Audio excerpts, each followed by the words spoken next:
ఒక పల్లెటూరిలో ఒక చిన్న పిల్లవాడు ఉండేవాడు.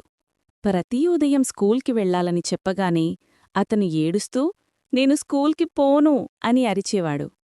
అతని అమ్మ కోపంతో కట్టెలు తీసుకుని కొట్టి అయినా స్కూలుకు పంపించేది. అతని నాన్న ప్రతిరోజూ అతన్ని స్కూలుకు తీసుకెళ్లి వదిలివచ్చేవాడు.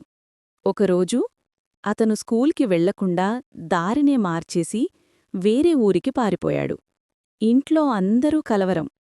వారం రోజుల తర్వాత అతను తిరిగి ఇంటికి వచ్చాడు. కాని మరుసటి రోజు మళ్లీ స్కూల్కి వెళ్లకుండా ఏడుస్తూనే ఉన్నాడు.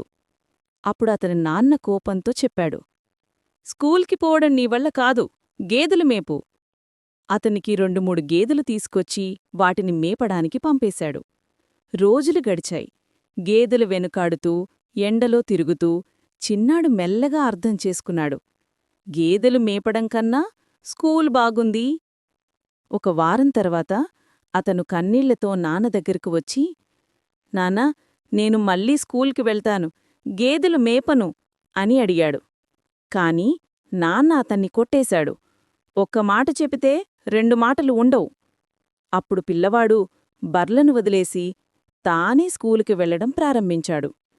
చివరికి అతనికి ఒక్క నిజం అర్థమైంది. జీవితంలో మనల్ని మనం మార్చుకుంటేనే భవిష్యత్తు మారుతుంది.